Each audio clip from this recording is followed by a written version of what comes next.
जय हिंद, वंदे मातरम।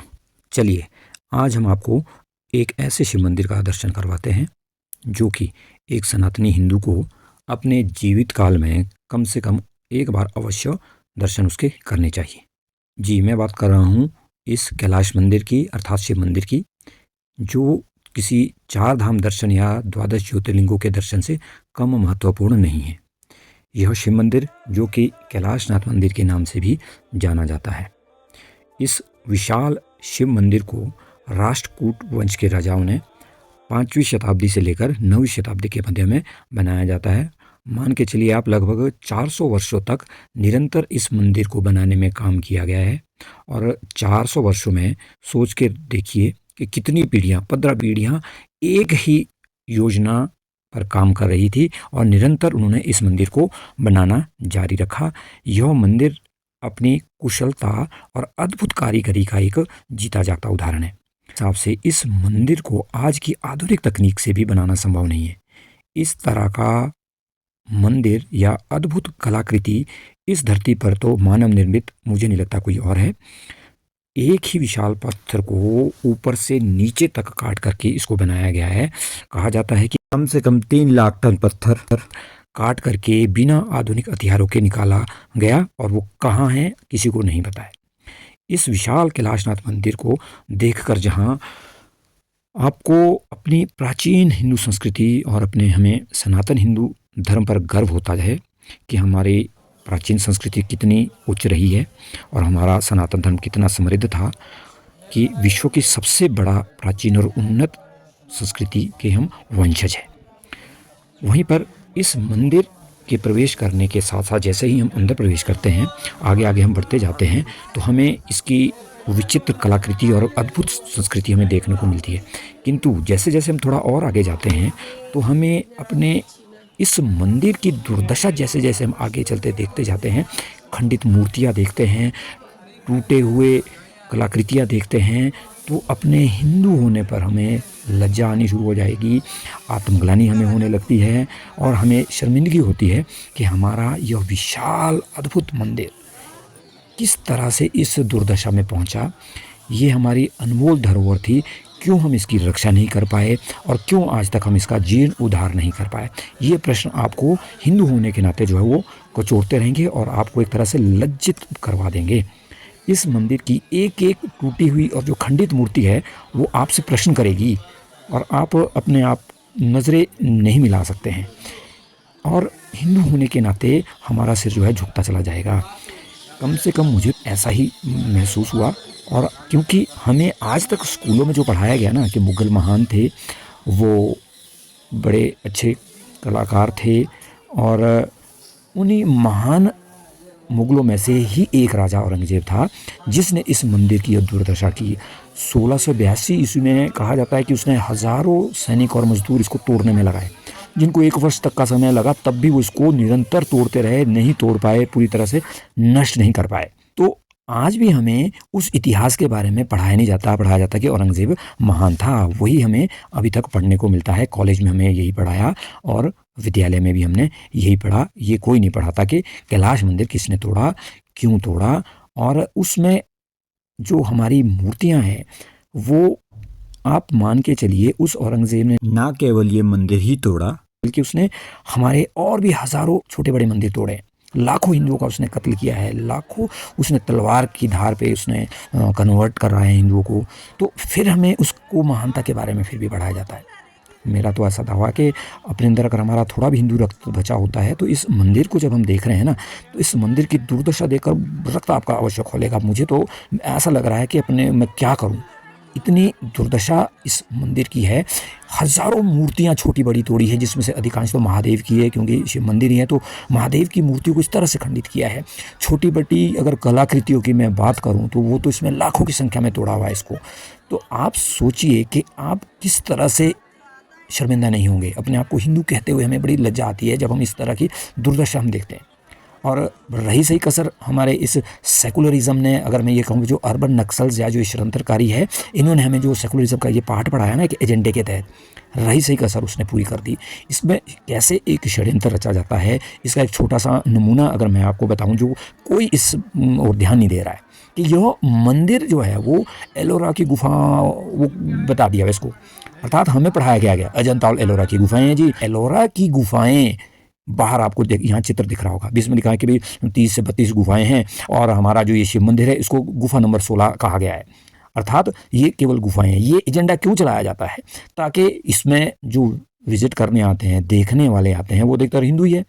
आप 40 रुपए का टिकट लेकर के आप अंदर आते हो, आप गुफा देखने के पर्पज से आए हो, तो बस वहाँ ताकि वो बस मौज मस्ती करेंगे, आप पिकनिक करोगे, फ़ोटो बनाओगे, रील बनाओगे और बस इंजॉय करेंगे और हम उसके बाद बस भूल गए और चलते जाएंगे। क्यों? क्योंकि हम गुफा समझकर ही इसके दर्शन के लिए गए हैं। ये एजेंडा सेट कर दिया है कि ये एक गुफा है और कुछ नहीं है। तो गुफा होने के नाते हमें भ्रमित हो जाते हैं। आप इसके अंदर जब जाते हो तो अध्यात्म की दृष्टि से हम जा नहीं रहे हैं, हमारे अंदर वो भाव है नहीं, क्योंकि हम मंदिर समझ के तो आए नहीं हैं।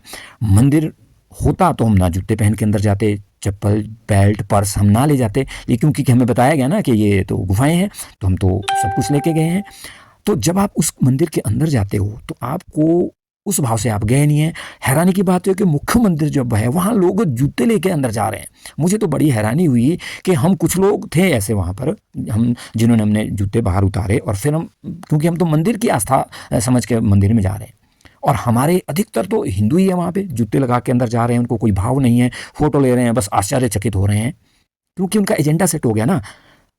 बल्कि हैरान तब हुआ मैं, कुछ विदेशी पर्यटक वहाँ आए हुए थे, उन्होंने जब उनको गाइड उनके साथ था तो उन लोगों ने कहा कि आप जूते लेके अंदर जा रहे हैं, बाकी सारे जा रहे हैं। तो उन 5 टूरिस्ट मैं देख रहा था वहाँ पे थे, वो उन्होंने जूते तो नहीं उतारे, लेकिन जूतों पे एक कपड़े का वो जो एक थैली सी आती है वो लगा करके वो उस मंदिर के अंदर उस भाव से गए।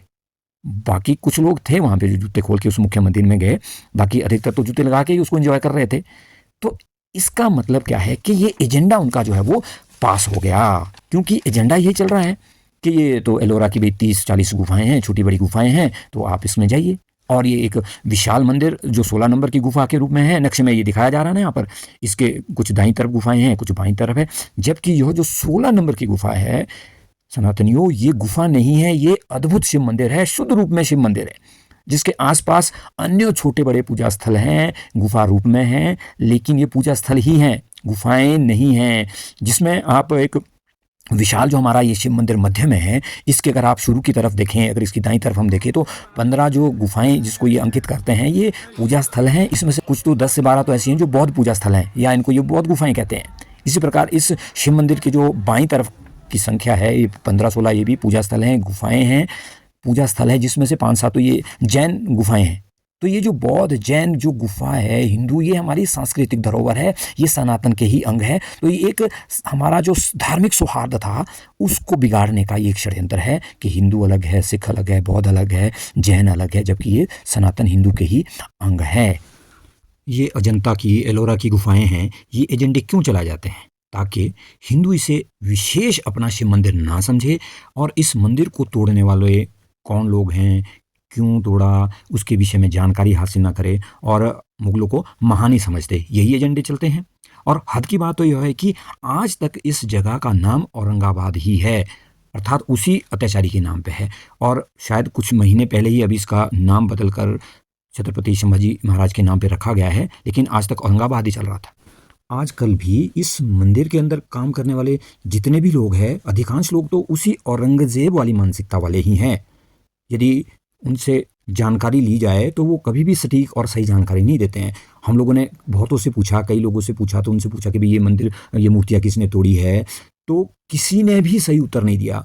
किसी ने हमें गुमराह किया, एक ने तो यहाँ तक कह दिया कि जी ये तो जिसने बनाई है उसी ने तोड़ी है। एक ने हमें कहा जी हमें नहीं पता। एक ने तो ये कर दी कि उसने तो बोला जी जिन्होंने मूर्तियाँ ये बनाई थी, जो मंदिर बना रहा था, उनसे पूरी नहीं बनी, उन्होंने बीच में ही छोड़ दी, तो इसलिए तब से लेकर ये ऐसी ही है। अर्थात गलत जानकारी दे करके हमें मिसगाइड किया जाता है।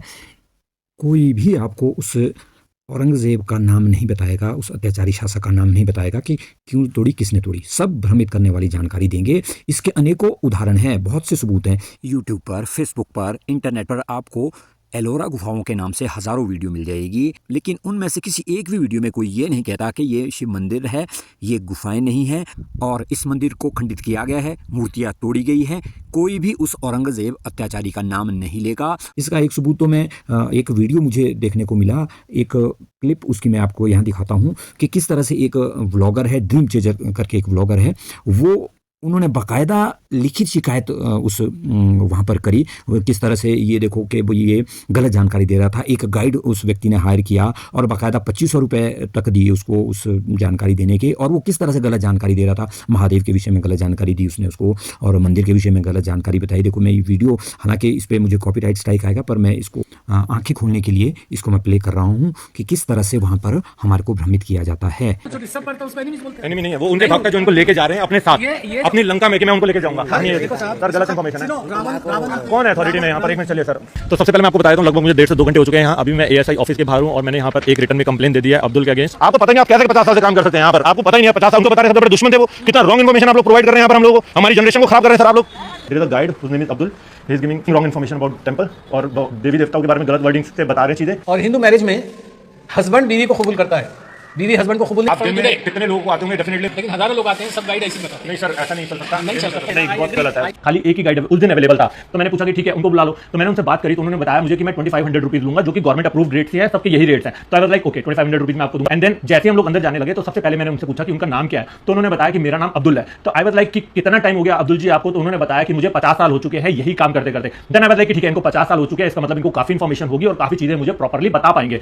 जब मैं अंदर गया उन्होंने काफी कुछ समझा रहे थे और कुछ पॉइंट्स मुझे उनके सही नहीं लग रहे थे, लेकिन उन्होंने जब मां पार्वती के लिए बात बोली तो मुझसे कंट्रोल नहीं हुआ। करती है किसी पराये मर्द के ऊपर फिदा हो चुकी है, और इसीलिए महादेव शिव जी, और वो शिव जी भी नहीं बोल रहे थे, वो महादेव भी नहीं बोल रहे थे, वो शख्स करके उनको बोल रहे थे कि ये शख्स महादेव को। और वो बात सुन के मुझे बहुत ज्यादा गुस्सा आया था कि कहां लिखा है ऐसा, ये कहां बताया गया है ऐसा कि मां पार्वती के कैरेक्टर के ऊपर उन्होंने बात उठाई। और मैंने उस चीज को ऑब्जेक्ट किया, हमारी जनरेशन को ऐसी क्या चीजें वो बता रहे हैं गलत की हमारे देवी देवता जो हैं वो ऐसा। जिस हिसाब से आपने वर्डिंग बताई है मैं इस बात से बिल्कुल डिसएग्री करता हूं। आपने नहीं, वो टीचर गलत आपको गाइड कर रहे हैं, वो कौन गाइड है वो मुझे नहीं पता। एंड इरिटेट सेकंड रीजन से ये भी हुई थी, मेरे साथ एक 19 साल का लड़का था जिसको मैं लद्दाख में लेके गया था, आपको पता ही होगा पंजाब का लड़का, अगर तो वो वीडियो शूट कर रहा था तो उसने मुझे ये बात बीच में बोली, क्या ये सच है? क्योंकि मुझे लग रहा है इसने जो बात बताई है वो सच है। तो मुझे बहुत उस चीज के ऊपर गुस्सा आया था कि एक 19 साल का लड़का कितनी जल्दी इन्फ्लुएंस हो गया उसकी बात से, जो कि बिल्कुल झूठ है। और नीचे जो है रावण जो कैलाश पर्वत को उठाने की कोशिश कर रहा था, तो वहां पर भी जाके अब्दुल ने यही बात बोली कि रावण जो है वो सबसे बड़ा दुश्मन था और वो शिव जी को परेशान करने के लिए, उनको इरिटेट करने के लिए, अपनी पावर दिखाने के लिए उनको परेशान कर रहा था। और तभी एक पीछे कर्नाटक का 21 साल 22 साल का लड़का था, तो उसने उनको ऑब्जेक्ट किया कि अब्दुल जी आप गलत बता रहे हो, ऐसा नहीं हुआ था। रावण जो है वो सबसे बड़े भक्त थे महादेव के, और उसने जैसी बात बोली तो अब्दुल भड़क गया और अब्दुल ने बोला निकल इधर से, तू निकल जा यहाँ से, तू कौन होता है बीच में बताने वाला? इसलिए इसको गुस्सा करके और नंदी से झगड़ा करके बाद में उधर से पर्वत उठाता है। हाँ। पर्वती लेके जाऊंगा ऐसा करके, तो पर्वत लेके जाऊंगा क्योंकि वो बहुत बड़े भक्त थे। हाँ, एनिमी नहीं थे। हाँ, नहीं एनिमी नहीं भक्त थे। आप गलत इन्फॉर्मेशन, सारा गलत इन्फॉर्मेशन प्रोवाइड कर रहे हैं। मेरे को भी ये कहानी पता है अपनी लंका में कि मैं उनको लेके जाऊंगा। सर गलत इन्फॉर्मेशन है। कौन है अथॉरिटी में यहाँ पर? एक मिनट चलिए सर, देख आपने वहाँ पर भी देखा गलत इन्फॉर्मेशन दे रहे हैं, उधर भी गलत इन्फॉर्मेशन दी, और यहाँ पर आप कौन है अथॉरिटी? मेरे को आप एक बार जाना, एक मिनट पकड़ भाई। जहाँ तक ये इन्फॉर्मेशन प्रोवाइड कर रहे हैं ऑनेस्टली वो सारी गलत इन्फॉर्मेशन प्रोवाइड कर रहे हैं। मैंने सिर्फ 2 पॉइंट के ऊपर बात रखी है, इन्होंने बहुत सारी ऐसी चीजें हैं जो गलत बताई हैं। ये भी भैया हैं यहाँ पर, इन्होंने भी यहाँ पर सुना, इन्होंने जब सच बताने की कोशिश करी तो इनको मेरे सामने डांटा, लिटरली कहा तू यहाँ से जा, बोला तू जा यहाँ से, जबकि ये सच बता रहे थे। मैं उस अंदर भी इन्होंने मेरे को बहुत गलत इन्फॉर्मेशन दी, तो मैं इनकी भी बात करता हूँ जाके कि क्या चल रहा है अंदर यहाँ पर। अगर इनको 50 साल हो गए और इन्होंने कितना ऐसे माइंड ऐसे डाइवर्ट करा लोगों का, I have no idea. Then अब लाइक कि यार अब बहुत हो गया, अब मुझे उसकी कंप्लेन करनी चाहिए, क्योंकि जिस आदमी को कोई इन्फॉर्मेशन नहीं है हमारे देवी देवताओं के बारे में, वो क्या चीजें बता रहा है और पिछले 50 सालों से लोगों को एक ही चीज बता रहा है, और कितने लोगों को उसने डिस्गाइज किया होगा। अभी फिर ये रिक्वेस्ट कर रहे हैं कि ऊपर चलते हैं, कुछ आपको दिखाते हैं आपको। तो भाई मैं तो नहीं जा रहा इनके साथ किसी हाल में भी, तो अभी मैं देख रहा हूँ किसी से मैं कहाँ पर मैं बात कर सकता हूँ। गलत इन्फॉर्मेशन स्प्रेड की जा रही है यहाँ पर। मैं उस व्लॉगर जो हमारा ड्रीम चेजर है उसको बहुत बहुत साधुवाद देता हूँ, उसकी हिम्मत की दाद देता हूँ कि उसने कम से कम पहल करी और लिखित शिकायत करी। भोलेनाथ उस पर अपना आशीर्वाद बनाए रखे। इसे ही कहते हैं प्रोपोगेंडा, षड्यंत्र या एजेंडा। और ये एजेंडा काम करता कैसे है कि ये महाराष्ट्र के औरंगाबाद में स्थित एलोरा की गुफाएं हैं। कोई इस धरा पर मानव निर्मित सबसे अद्भुत शिव मंदिर नहीं है। और दूसरा यह कि इस गुफा की सभी मूर्तियों को खंडित किसी ने नहीं किया, मंदिर किसी ने तोड़ा नहीं है। यह मूर्तियां या तो स्वयं टूटी है या इन्हें बनाने वाले ने इसे ऐसी ही हालत में अधूरा छोड़ा है और टूटा हुआ छोड़ा है। जी, ऐसा ही हमें बार बार बताया गया और स्कूलों में, कॉलेजों में यही हमें पढ़ाया गया। इसे ही कहते हैं प्रोपोगेंडा, षड्यंत्र या एजेंडा। और ये एजेंडा काम करता कैसे है, चलिए इसको एक छोटी सी कहानी के माध्यम से समझने का प्रयास करते हैं। दूर दराज के एक गांव में भोला राम का एक ग्रामीण रहता था। भोला राम की पत्नी उससे आग्रह करती है कि दूर के गांव में एक मेला लगा है और वहां जाकर के आप एक बकरी क्यों नहीं लेके आते। पत्नी के बार बार आग्रह करने पर भोला राम पैसे का प्रबंध करता है और मेले में जाकर के एक बकरी खरीद लेता है।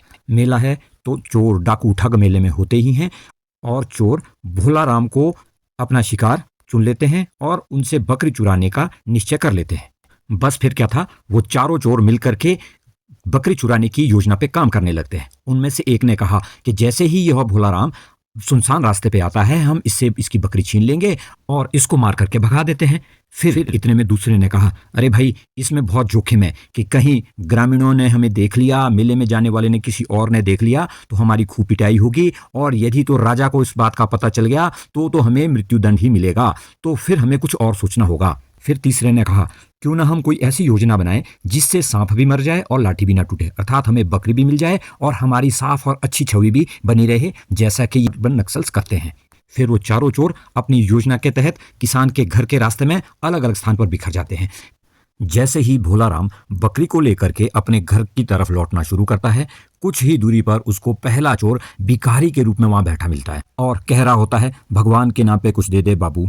तो भोला राम उसकी तरफ थोड़ा देखता है और जैसे ही वो आगे बढ़ने चलता है वह अचानक से बोल उठता है, बाबू ये कुत्ता काटता तो नहीं है। यह सुनकर भोला उसको बड़ी दया के भाव से देखता है और सोचता है, ओह ये तो बेचारा लगता है पागल भी है जिसको कुत्ते और बकरी में फर्क नहीं पता है। तो भोला अपनी जेब में बचा हुआ एक आना निकाल करके उसको दे देता है और आगे बढ़ जाता है। फिर कुछ दूर पहुंचने के बाद दूसरा चोर एक अजनबी बन करके उसकी विपरीत दिशा में मेले की ओर जा रहा होता है और जैसे ही वो भोला के नजदीक पहुंचता है वो भोला से कहता है, अच्छा तो आप मेले से आ रहे हैं और ये कुत्ता भी आप मेले से खरीद के लाए हैं, ये कुत्ता आपने कितने में खरीदा? ऐसे वो भोले से कुछ सवाल करता है। तो भोला अचानक चौंक जाता है और उसको कहता है, अरे भाई मैं मेले से तो आ रहा हूं और ये कुत्ता नहीं है बकरी है। ऐसा बोल करके भोला अपने गांव की तरफ बढ़ता है और वो दूसरा चोर अजनबी बन करके मेले की तरफ बढ़ता है और अजीब सी नजरों से देखकर कहता है, हाँ बकरी है। अब जैसे ही दूसरा अजनबी उसको कुत्ता कहता है, भोला राम पहली बार संशय में आ जाता है और सोचता है कि इसने क्यों उसको कुत्ता कहा। खैर मुझे क्या, बोलने वाले बोलते रहते हैं, ये कहकर भोला आगे बढ़ गया। इस तरह से आगे चलते चलते कुछ दूरी के बाद तीसरा चोर वहां पर अजनबी बनकर के पेड़ के नीचे छांव में विश्राम कर रहा होता है। भोला राम ने जैसे ही उस व्यक्ति को विश्राम करते हुए देखा, उसने भी सोचा मैं भी बहुत देर से चल रहा हूं और थक गया हूं, मैं भी थोड़ा विश्राम कर लेता हूं और उसके पास ही बैठ जाता है। जैसे ही भोला वहां पर छांव में बैठकर आराम करने लगता है, तीसरा ठग बोल बैठता है, अरे भाई साहब लगता है आप बहुत थक गए हैं।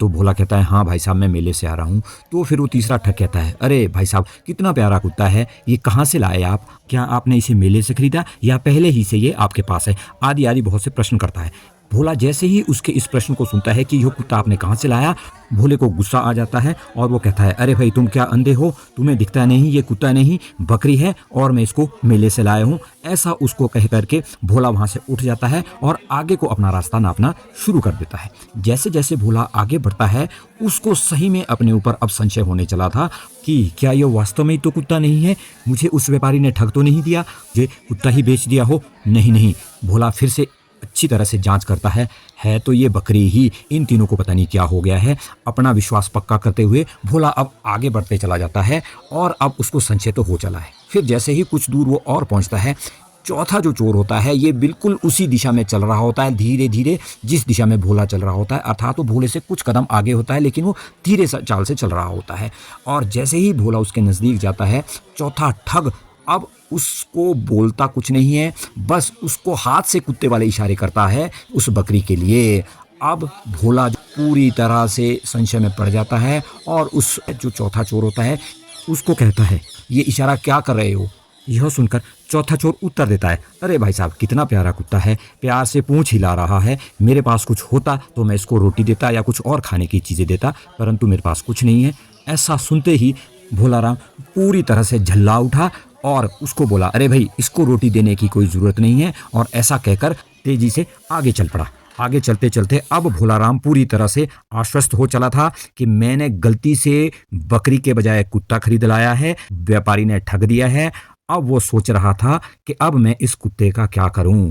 चलते चलते वह सोचने लगा, यदि मैं इस कुत्ते को घर लेके गया तो मेरी पत्नी मुझे पागल कहेगी और वो पहले भी कहती है कि तुम कोई भी काम ढंग से नहीं करते हो, ये मेरा अपमान भी होगा और मेरी एक तरह से जग हंसाई भी होगी और मैं एक उपहास का पात्र बन जाऊंगा। फिर उसके मन में एक दूसरा विचार आया कि क्यों ना मैं इस कुत्ते को यहीं इस सुनसान जंगल में छोड़ जाता हूं और घर में पत्नी से कहूंगा कि मेले में चोरों ने मेरी जेब काट ली, अब तुम ही बताओ बिना पैसे के मैं बकरी कैसे लेके आता।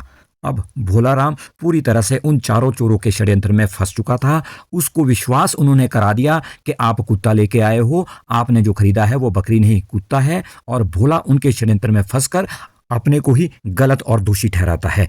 ऐसा सोचकर वह उस बकरी को वहीं छोड़ जाता है और घर खाली हाथ चला जाता है। बस फिर क्या था, वो चारों चोर एकत्र आकर के जश्न मनाते हैं क्योंकि उनका षड्यंत्र सफल रहा। बिना किसी जोर जबरदस्ती के लूट मार के वो किसान की उस भोला की बकरी को छीनने में कामयाब हो जाते हैं और भोला सही होते हुए भी अपने आप को दोषी मानता है, और दूसरी तरफ वो चारों ठग किसान की बकरी छीनने के बावजूद भी सज्जन बने हुए हैं। जी हाँ, ये होता है एजेंडा, प्रोपोगेंडा और षड्यंत्र जो हमारे साथ लगभग पिछले 100 वर्षों से हो रहा है। स्कूलों में, कॉलेजों में, विश्वविद्यालयों में यही हमें पढ़ाया गया कि मुगल महान थे, महान कलाकार थे और भाईचारे का प्रतीक थे। ये कहीं नहीं पढ़ाया गया कि वे अत्याचारी थे, दुष्ट थे, हिंदुओं का उन्होंने नरसंहार किया, हमारे मंदिरों को तोड़ा। और रही सही कसर, इस मीडिया ने फिल्मों में और धारावाहिकों में इनको महान बताया गया और वीर योद्धा बताया गया। और हम सनातनी हिंदू बार बार किताबों में वही पढ़ने से, मूवी में देखने से और भ्रष्ट राजनेताओं के बहकावे में आकर इसी एजेंडे को सच समझ बैठे और अपनी प्राचीन सनातन संस्कृति को भूलकर उन्हीं अत्याचारी मुगलों को महान और निर्दोष मान बैठे हैं। यही होता है एजेंडा जो इनका सेट हो गया। बार बार झूठ को इस तरह से हमारे सामने परोसा जाता है, हमारे विद्यालयों में हमें पढ़ाया जाता है, जिससे कि हम सच को झूठ और झूठ को सच समझ बैठे हैं। अगर ये मेरा वीडियो आप तक पहुंचा है और आप एक सनातनी हैं, हिंदू है, तो मेरा अनुरोध है कि अपने जीवन काल में आप इस कैलाश शिव मंदिर को अवश्य विजिट करें, भोलेनाथ के दर्शन करें, शुद्ध आध्यात्मिक भाव से जाएं, श्रद्धा भाव से जाएं, वहाँ बैठकर भोलेनाथ का चिंतन करें श्रद्धा भाव से और प्रार्थना करें कि हे प्रभु हमें इतनी शक्ति देना और सामर्थ्य देना कि भविष्य में कोई दोबारा हमारे मंदिरों को नष्ट ना कर सके, हमारी प्राचीन धरोहर संस्कृति को नष्ट करने का साहस ना कर सकें। और भोलेनाथ से यह भी प्रार्थना करें कि हम जो सैकड़ों वर्षों के अत्याचार के बावजूद भी प्रभु अभी तक हम हिंदू बने हुए हैं, हमें हिंदू ही बने हम रहें, हमें अपने सनातनी हिंदू होने पर गर्व हो, ये सेकुलरिज्म का कीड़ा हमें ना ही काटे, हम दूसरों के धर्मों का भी उतना ही मान सम्मान करें जितना वो हमारे धर्म सनातन और हिंदू संस्कृति का करें। यदि इस कैलाशनाथ मंदिर में जाकर आपको पीड़ा नहीं हुई, आपका मन व्यथित नहीं हुआ और आपके रक्त में कोई उबाल नहीं आया, तो यकीन मानिए आप अपने दिमाग का नहीं, अपने रक्त की जांच कराइए, आपके डीएनए में गड़बड़ हो चुका है। जय हिंद, वंदे मातरम, हर हर महादेव।